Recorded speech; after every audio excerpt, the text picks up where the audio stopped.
အခုဒီ class မှာတော့ကိုယ့်ရဲ့လုပ်ငန်းရဲ့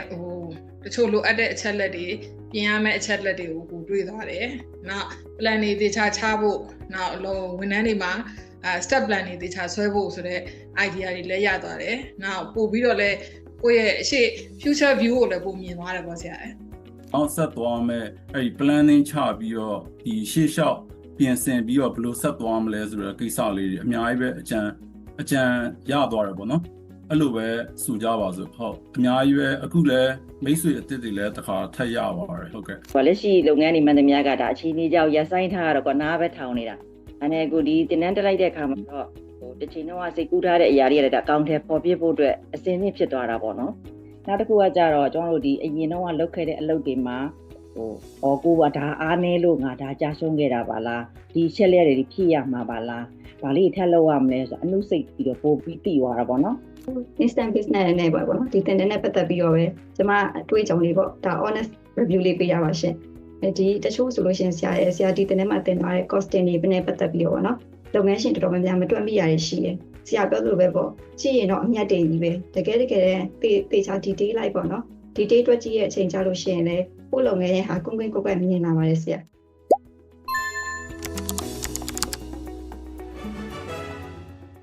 ဒီကြုံလာတဲ့ကျွန်တော်ဒီအတွေ့အကြုံတွေနဲ့အကုန်လုံးရှင်းပြီးတော့ပေါ့ဆရာပြောတဲ့တင်ပြပြီးတဲ့အချက်လက်တွေအားလုံးနဲ့ကျွန်တော်ပြန်ပြီးတော့ခြုံငုံပြီးတော့ကျွန်တော်ပြန်သုံးသပ်တာပေါ့ကျွန်တော်ဒီလုပ်ငန်းအပေါ်မှာပေါ့ကျွန်တော်လည်းဒီလိုပဲလုပ်ငန်းလုပ်နေတာ2ခု3ခုပေါ့အဲ့ဒီ2ခု3ခုအပေါ်မှာကိုယ့်ရဲ့အားနည်းချက်အားသာချက်လေးတွေကိုပြန်ပြီးတော့ compare လုပ်ပြီးတော့ကိုဘာရီရောဆက်ပြီးတော့ကျင့်သုံးသွားရမလဲဘယ်အချက်အလက်တွေကြောင့်ဘယ်မှာအားနည်းချက်ရှိနေလဲအဲ့အားနည်းချက်တွေကိုအားသက်ချက်ဘယ်လိုပြန်ယူရမလဲအဲ့ဒီကိစ္စလေးကိုကျွန်တော်တွေးပြီးတော့ပြန်ယူသွားမယ်နောက်ပြီးတော့နောက်ဆက်သွားမယ်အဲ့ဒီ planning ချပြီးတော့ဒီရှေ့လျှောက်ပြင်ဆင်ပြီးတော့ဘယ်လိုဆက်သွားမလဲဆိုတဲ့ကိစ္စလေးတွေအများကြီးပဲအကြံရသွားတယ်ပေါ့နော်အဲ့လိုပဲဆိုကြပါစို့ဟုတ်အများကြီးပဲအခုလည်းမိတ်ဆွေအသစ်တွေလည်းတစ်ခါထပ်ရပါတယ်ဟုတ်ကဲ့ဟုတ်ကျေးဇူးတင်ပါတယ်ခင်ဗျာဆင်ဖို့စီစားတောက်ကုန်လုပ်ငန်းလုပ်ပါတယ်ဆရာpartnership class လည်းတက်ခဲ့ပြီးပါပြီအခုဒီ class မှာတော့ကိုယ့်ရဲ့လုပ်ငန်းရဲ့တချို့လိုအပ်တဲ့အချက်လက်တွေပြင်ရမယ့်အချက်လက်တွေကိုတွေ့သွားတယ်နောက် plan တွေသေချာချဖို့နောက်ဝန်ထမ်းတွေမှာstep plan တွေသေချာဆွဲဖို့ဆိုတဲ့ idea တွေလည်းရသွားတယ်နောက်ပို့ပြီးတော့လည်းကိုယ့်ရဲ့အရှိ future view ကိုလည်းပိုမြင်သွားတယ်ပေါ့ဆရာဒီတင်တဲ့ရတဲ့အတွက်အများကြီးကြိုးရှိပါတယ်ဆရာရောဆရာမရောကျေးဇူးတင်ပါတယ်တစ်ဖွဲ့လုံးကိုလည်းကျေးဇူးတင်ပါတယ်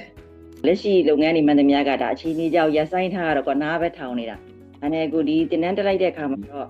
တစ်ချိန်တော့စိတ်ကူးထားတဲ့အရာတွေလည်းအကောင့်ထဲပေါ်ပြဖို့အတွက်အစင်းနဲ့ဖြစ်သွားတာပေါ့နော်နောက်တစ်ခုကကြတော့ကျွန်တော်တို့ဒီအရင်တော့လုပ်ခဲ့တဲ့အလုပ်တွေမှာကိုကဒါအားနည်းလို့ငါဒါကြာရှုံးခဲ့တာပါလားဒီချက်လက်တွေဖြည့်ရမှာပါလားဘာလေးထပ်လုပ်ရမလဲဆိုအနုစိတ်ပြီးတော့ပို့ပြီးတည်သွားတာပေါ့နော်နောက်မနေ့တော့ဆိုလို့ရှိရင်လည်းဘာလို့သဘောကျသွားလဲဆိုစတောက်ကုန်နဲ့ပတ်သက်ပြီးတော့ profit ပေါ့နော်တင်ရတဲ့ဟာအမြတ်တင်ရတဲ့ဟာလေးပို့ပြီးတော့မြင်သွားတယ်နှုတ်မကျမတို့တစ်ခါကျကိုကလုံအားလုံနိုင်နေဆိုပြီးကိုယ့်ရဲ့လုံအားကတွေကိုထက်မတွက်မိတာရိုးအများကြီးရှိတယ်ပေါ့နော်အဲ့ဒီအပိုင်းလေးတွေပါအနုစိတ်လေးဒေချာလေးပြန်ပြီးတော့စစ်ပြီးတော့ရတာတော့အများကြီးပဲဆရာကျမဒါ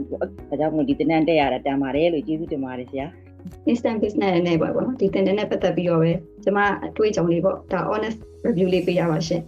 ဒီတချို့ဆိုလို့ရှိရင်ဆရာဒီတင်တဲ့မှာတင်သွားတဲ့ costing တွေနဲ့ပတ်သက်ပြီးတော့ပေါ့နော်လုပ်ငန်းရှင်တော်တော်များများမတွက်မိရရရှိတယ်ဆရာပြောသလိုပဲပေါ့ကြည့်ရင်တော့အမြတ်တင်ကြီးပဲတကယ်သေချာ detail လိုက်ပေါ့နော် detail တွက်ကြည့်ရဲ့အချိန်ကြာလို့ရှိရင်လည်းကိုယ့်လုပ်ငန်းရဲ့ဟာကွန်းကွင်းကိုယ်ကမြင်လာပါတယ်ဆရာပြီးတော့တချို့အခုပါလုပ်ငန်းစားမဲ့လူတွေအတွက်လည်းပေါ့နော် working capital ဆိုလဲဆရာပြောသလိုပေါ့လုပ်ငန်းကခါပြတ်သွားရရှိရပေါ့နော်ဥပမာဘယ်နှလောက်